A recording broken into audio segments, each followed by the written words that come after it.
અષાઢી બીજના દિવસે દેશભરમાં જગતના નાથ ભગવાન જગન્નાથ નગરચર્યાએ નીકળ્યા હતા। ઓડિશાના પુરી રથયાત્રા બાદ દેશમાં સૌથી મોટી અને બીજા નંબરની રથયાત્રા અમદાવાદ શહેરમાં નીકળી હતી। રથયાત્રામાં ભગવાનના દર્શન કરવા માટે મોટી સંખ્યામાં ભક્તોની ભીડ ઉમટી પડી હતી। ખાસ કરી અને રથયાત્રાની ઉજવણી કોલકાતા, ઓડિશા, ગુજરાત અને દિલ્હીમાં રંગેચંગે કરવામાં આવી। મંગળવારે નીકળેલી રથયાત્રામાં મોટી સંખ્યામાં ભક્તો ઉમટી પડ્યા હતા, તો સાથે જ પોલીસ દ્વારા પણ કડક બંદોબસ્ત ગોઠવી દેવામાં આવ્યો।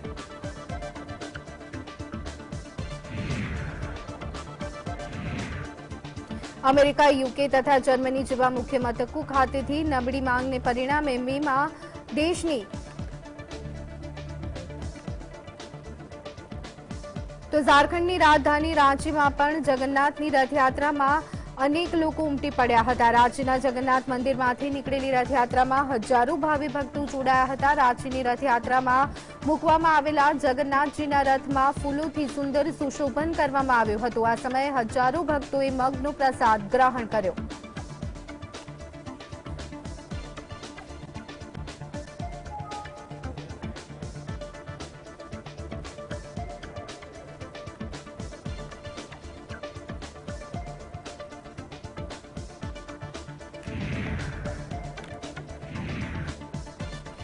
તો આ સાથે જ કર્ણાટકના મુખ્યમંત્રી સિદ્ધારમૈયાએ કેન્દ્ર સરકાર પર આરોપ લગાવતા કહ્યું છે કે કેન્દ્ર સરકાર નફરતની રાજનીતિ કરી રહી છે, જેના કારણે કેન્દ્ર સરકારે કર્ણાટકને ચોખા સપ્લાય કરવાનું બંધ કરી દીધું છે અને પંજાબ અને છત્તીસગઢ સહિત અન્ય રાજ્યમાંથી ચોખા ખરીદવાની વાત કરે છે। આ નિવેદન પર પલટવાર કરતા કેન્દ્રીય મંત્રી પ્રહલાદ જોશીએ કહ્યું છે કે અમે 80 કરોડ દેશવાસીઓને ચોખા મફત આપી રહ્યા છીએ। Stating that we have agreed to supply rice, the quantity which is required by Karnataka state. So, we thought that FCI will supply. On 13th, the Consumers Affairs Ministry, they have written a letter to the chairman and MD of the FCI.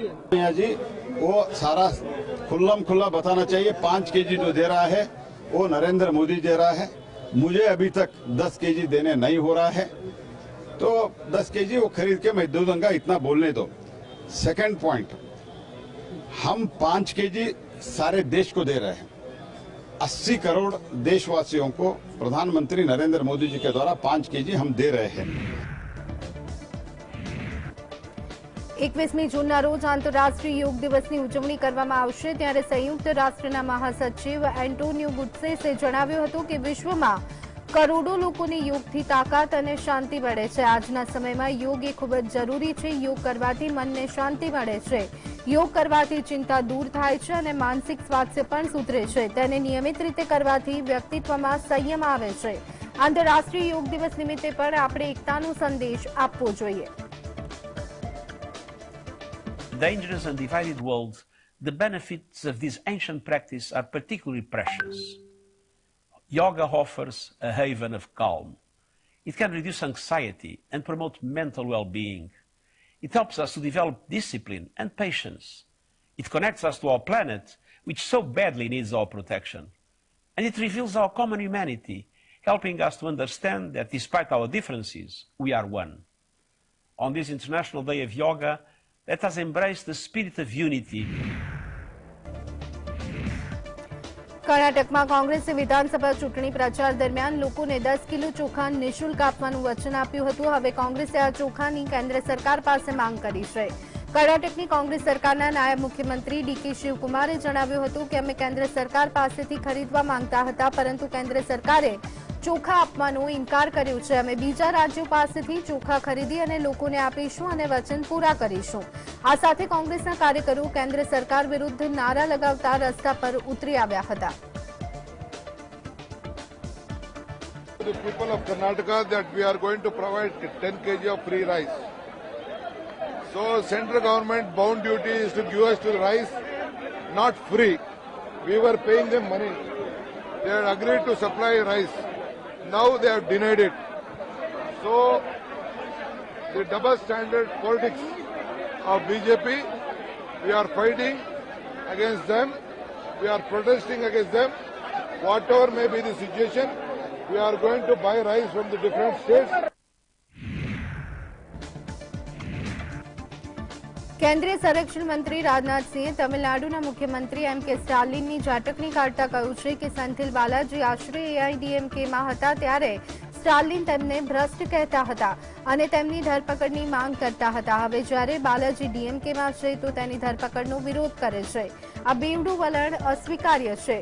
CM સ્ટાલિને જે રીતે ભાજપના નેતા એસ.જી. સૂર્યાની ધરપકડ કરાવી છે તે ગેરબંધારણીય અને બિનલોકતાંત્રિક પ્રવૃત્તિ છે.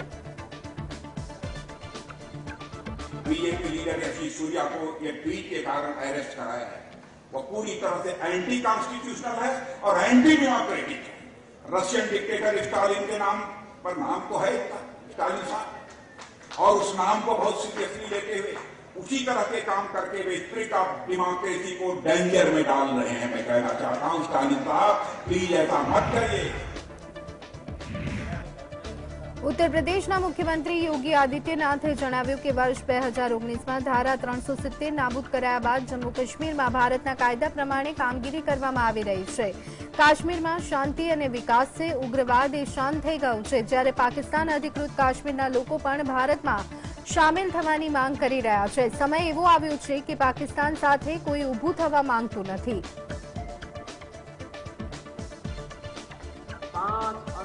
2019 को कश्मीर में धारा 370 इतिहास के कूड़े में फेंक करके सदैव के लिए समाप्त कर दी गई और कश्मीर भारत के कानून से चल रहा है. शांति और विकास की एक नई धारा के साथ आगे बढ़ रहा है.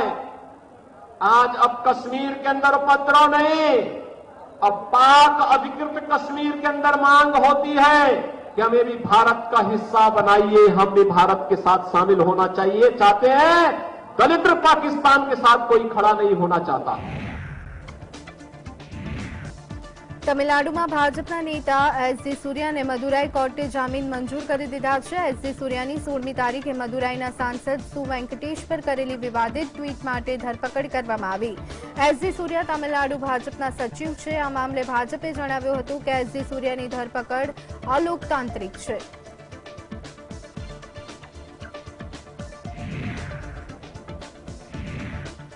કેન્દ્રીય માર્ગ અને પરિવહન મંત્રી નીતિન ગડકરીએ કાર્યક્રમમાં જણાવ્યું હતું કે ટૂંક જ સમયમાં ટ્રક બનાવતી કંપનીઓએ ડ્રાઈવરની કેબિનની અંદર એર કન્ડિશનર ઉપલબ્ધ કરાવવું પડશે.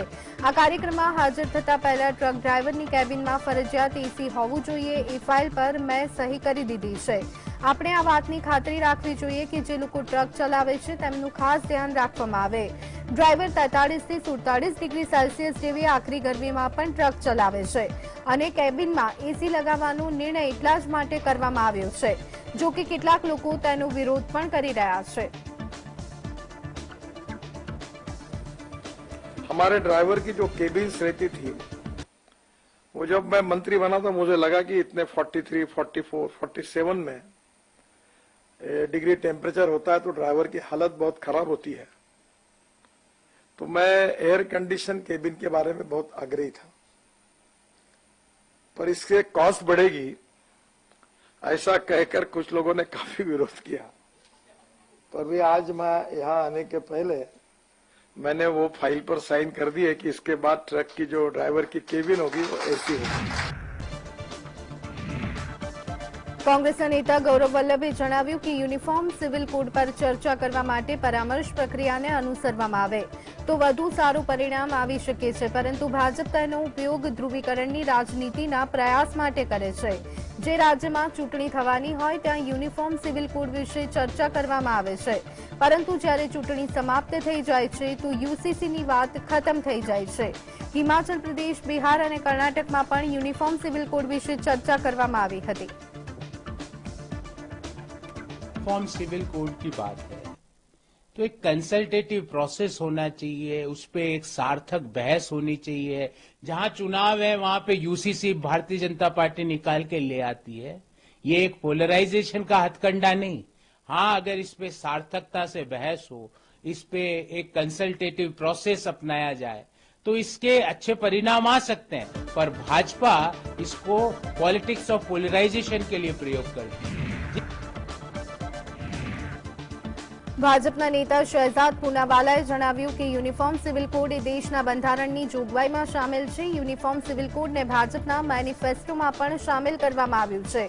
જે પ્રદેશોમાં ભાજપની સરકાર છે ત્યાં મહિલા સશક્તિકરણ માટે યુનિફોર્મ સિવિલ કોડ લાગુ કરવા માટેની બ્લુપ્રિન્ટ પણ તૈયાર કરી દેવામાં આવી છે। મને ખબર નથી પડતી કે યુનિફોર્મ સિવિલ કોડને બંધારણમાં સામેલ કરનાર કોંગ્રેસ તેનો વિરોધ કેમ કરે છે। यूनिफॉर्म सिविल कोड संविधान के एक प्रावधान में है। यूनिफॉर्म सिविल कोड की वकालत सुप्रीम कोर्ट और अलग अलग हाई कोर्ट्स ने अलग अलग समय पर की है। Uniform civil code Bharatiya Janata party के मैनिफेस्टो का हिस्सा भी है। जहां पर भारतीय जनता पार्टी की सरकारें आई हैं वहां पर यूनिफॉर्म सिविल कोड महिला सशक्तिकरण के लिए लागू करने का रोड मैप भी भारतीय जनता पार्टी ने दिया है। पर यह समझ में नहीं आता कि जिन लोगों ने यूसीसी को सबसे पहले संविधान में डाला, अर्थात कांग्रेस पार्टी, जिन लोगों ने जब गोवा में लागू हुआ तब वो सत्ता में थे, वहां पर आज वो उसका विरोध क्यों कर रहे हैं।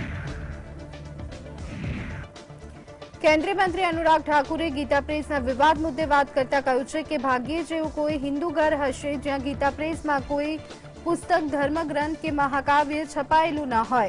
કોંગ્રેસ પાર્ટી હંમેશા હિન્દુ વિરોધી રહી છે। કોંગ્રેસના નેતાઓએ ખુલાસો કર્યો છે કે કોંગ્રેસની થિંક ટેન્ક વૈચારિક આતંકવાદીઓ દ્વારા કબજે કરવામાં આવી છે, જેઓ તેમના તુષ્ટિકરણ માટે હિન્દુ ધર્મ, હિન્દુ આસ્થાના કેન્દ્રો અને હિન્દુ ધર્મગ્રંથોને નષ્ટ કરવાનો પ્રયાસ કરી રહ્યા છે। कांग्रेस के थिंक टैंक पर वैचारिक आतंकियों का कब्जा हो चला है, जो अपने राजनीतिक एजेंडे व तुष्टीकरण के लिए हिंदू धर्म, हिंदू आस्था के केंद्रों, हिंदू ग्रंथों, साहित्यों का उपहास उड़ाते हैं और उस पर ओछी टिप्पणी करते हैं। ऐसे हिंदू विरोधी वैचारिक आतंकियों को मेरी सलाह है कि गोरखपुर जाएं और गीता प्रेस का अवलोकन करें। એનસીપીના કાર્યકારી અધ્યક્ષ સુપ્રિયા સુલે એકનાથ શિંદે અંગે નિવેદન આપતા કહ્યું હતું કે આજકાલ કોઈ જ નૈતિકતા બાકી નથી રહી। લોકો અહીંથી ત્યાં જતા રહે છે અને દરેક પાર્ટીમાં આવું થાય છે। એકનાથ શિંદે તરફ ઇશારો કરતા તેમણે કહ્યું છે કે હવે જેઓ આરોપ લગાવી રહ્યા છે તેઓ 2.5 વર્ષ પહેલાની સરકારમાં હતા, ત્યારે તેમને નૈતિકતા યાદ ન આવી। 2.5 વર્ષ પહેલા તેઓ પણ સિસ્ટમનો એક ભાગ હતા, ત્યારે તેમને એવું કેમ ન લાગ્યું કે કંઈક ખોટું થઈ રહ્યું છે, પરંતુ હવે જ્યારે તેઓ પાર્ટીની બહાર છે ત્યારે તેમને લાગે છે કે કંઈક ખોટું થઈ રહ્યું છે।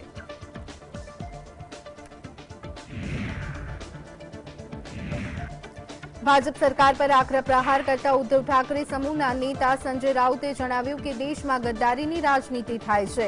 વડાપ્રધાન, ગૃહમંત્રી અને કેન્દ્ર સરકાર ગદ્દારીને પ્રોત્સાહન આપે છે। શિવસેના પાર્ટીના ચિહ્ન પર ચૂંટણી જીતનાર અમારા 40 જેટલા ધારાસભ્યોએ પાર્ટી છોડી દીધી। રાઉતે દાવો કર્યો કે આજના દિવસને આંતરરાષ્ટ્રીય ગદ્દાર દિવસ તરીકે જાહેર કરવામાં આવવો જોઈએ। વડાપ્રધાન મોદી અમેરિકામાં આંતરરાષ્ટ્રીય ગદ્દાર દિવસની જાહેરાત કરે। ये बहुत महत्वपूर्ण बात मैंने रखी है। आजकल इस देश में आपकी पूरी राजनीति गद्दारी के ऊपर ही खड़ी है, गद्दारी की नींव पर खड़ी है, और हमारे प्राइम मिनिस्टर, हमारे गृह मंत्री, केंद्र की सरकार गद्दारी को इनकरेज कर रही है, उत्तेजन दे रही है। कि जो बीज है वो किसने बोए? प्रधानमंत्री और गृह मंत्री। तो हमने कहा कि अधिकृत तौर से आज के दिन को वर्ल्ड ट्रेटर डे आप घोषित कर दीजिए, अंतर्राष्ट्रीय। पूरे विश्व में होता है ऐसा। પશ્ચિમ બંગાળ પંચાયત ચૂંટણીમાં કેન્દ્રીય સુરક્ષા બળોની તૈનાતી મુદ્દે કલકત્તા હાઈકોર્ટે આપેલા ચુકાદાને પડકારતી અરજી સુપ્રીમ કોર્ટે ફગાવી દીધી છે। સર્વોચ્ચ અદાલતે રાજ્યના ચૂંટણી પંચ દ્વારા દાખલ કરવામાં આવેલી અરજીમાં હસ્તક્ષેપ કરવાનો ઇનકાર કર્યો। કોર્ટના ચુકાદાથી મમતા બેનર્જી સરકારને ફટકો પડ્યો છે। આ વિશે વાત કરતા ભાજપના નેતા સુધાંશુ ત્રિવેદીએ જણાવ્યું હતું કે પરિણામ ચૂંટણી પછી આવશે, પરંતુ કોર્ટમાં મમતા સરકારની નૈતિક હાર થઈ છે। કોર્ટનો આ ચુકાદો રાજ્યના ચૂંટણી પંચ માટે પણ એક સંદેશ સમાન છે, જેમાં તેને પશ્ચિમ બંગાળ સરકારના ઇશારે નહીં પરંતુ નિષ્પક્ષ રીતે કામ કરવું જોઈએ। Political results will come after the election, but their moral defeat is being there on the floor of the court. और ये राज्य चुनाव आयोग के लिए भी एक नसीहत है कि उन्हें पश्चिम बंगाल की सरकार के उपकरण की तरह नहीं, बल्कि स्वतंत्र, निष्पक्ष और भयमुक्त चुनाव सुनिश्चित कराने के अपने कर्तव्य के तहत होना चाहिए।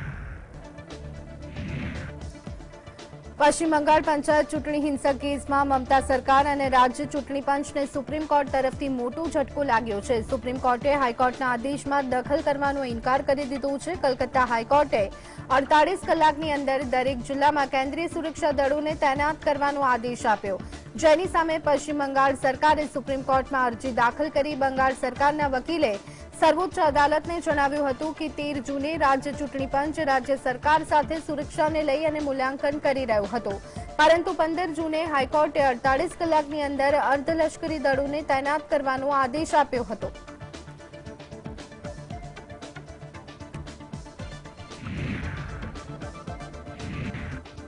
પશ્ચિમ બંગાળ માટે સર્વોચ્ચ અદાલતે ચુકાદો આપ્યો છે કે પંચાયત ચૂંટણી સમયે કેન્દ્રીય સુરક્ષા બળો બંગાળમાં તૈનાત રહેશે। આ બાબતે ટીએમસીના ઉપપ્રમુખ જયપ્રકાશ મજુમદારે જણાવ્યું હતું કે અમારે આનાથી કોઈ જ લેવા દેવા નથી। પંચાયત ચૂંટણીમાં કેન્દ્રીય સુરક્ષા બળો હોય કે રાજ્યના સુરક્ષા બળો હોય, પંચાયતની ચૂંટણી ટીએમસી જ જીતવાની છે। જનતા ટીએમસીની સાથે છે। Given today some kind of reaffirmation about the High Court's observation about the Panchayat election, but the same has nothing to do with Trinamool Congress, because Trinamool Congress neither was a party to this particular suit, and they are not bothered also, because we have seen 2021 assembly election where the election was conducted by National Election Commission, and it was conducted under 8 phases election and conducted under the strict vigilance of central forces. But the result was in favor of Trinamool Congress. દિલ્હીના મુખ્યમંત્રી કેજરીવાલે કેન્દ્ર સરકારના અધ્યાદેશની આકરી ટીકા કરી હતી। કેન્દ્ર સરકારે મુખ્ય સચિવને નિર્ણય લેવાની સત્તા આપી છે કે તે નક્કી કરે કે દિલ્હી કેબિનેટે જે નિર્ણય લીધો છે તે સાચો છે કે નહીં। ત્યારબાદ મુખ્ય સચિવ એલજીને ભલામણ કરી શકે છે અને એલજીને સત્તા અપાઈ છે કે તે દિલ્હી કેબિનેટના કોઈપણ નિર્ણયને રદબાતલ કરી શકે। આ બહુ મોટો વિવાદ છે। અમે આ નિયમ વિરુદ્ધ સુપ્રીમ કોર્ટમાં જઈશું। મને સુપ્રીમ કોર્ટ અને અન્ય પક્ષો પાસેથી ઘણી આશાઓ છે। जो भी निर्णय लेगी वो निर्णय सही है कि गलत है, ये चीफ सेक्रेटरी डिसाइड करेगा। तो चीफ सेक्रेटरी डिसाइड करेगा कैबिनेट ने निर्णय सही लिया कि गलत लिया, और फिर वो एलजी को रिकमेंड करेगा। एलजी उस पे कैबिनेट के किसी भी निर्णय को पलट सकता है। ये तो संविधान में भी नहीं दे रखा कि एलजी किसी भी निर्णय को पलट सकता है। इन्होंने नया एक संविधान बदल दिया और ये अथॉरिटी बनाई है कि अथॉरिटी के अंदर मुख्यमंत्री बैठेगा, मुख्यमंत्री के सर पे 2 अफसर बैठेंगे। तो ये एक बहुत बड़ा षड्यंत्र है। વધતી ગુનાખોરી મુદ્દે મુખ્યમંત્રી અરવિંદ કેજરીવાલે દિલ્હીના એલજીને પત્ર લખ્યો છે। મહિલાઓ વિરુદ્ધ વધતી ગુનાખોરીના કેસ મુદ્દે કેજરીવાલે કેન્દ્રીય ગૃહ મંત્રાલય અને દિલ્હીના એલજીની ઝાટકણી કાઢી હતી। રાજધાનીમાં 24 કલાકમાં 4 હત્યાની ઘટના બાદ કેજરીવાલે દિલ્હીના એલજી વીકે સક્સેનાને તાત્કાલિક પગલાં લેવા માટેનો અનુરોધ કર્યો હતો। કેજરીવાલે દિલ્હીમાં કાયદો અને વ્યવસ્થાની સ્થિતિને જાળવી રાખવા માટે તમામ પ્રકારના સહકાર આપવાની ખાતરી આપી।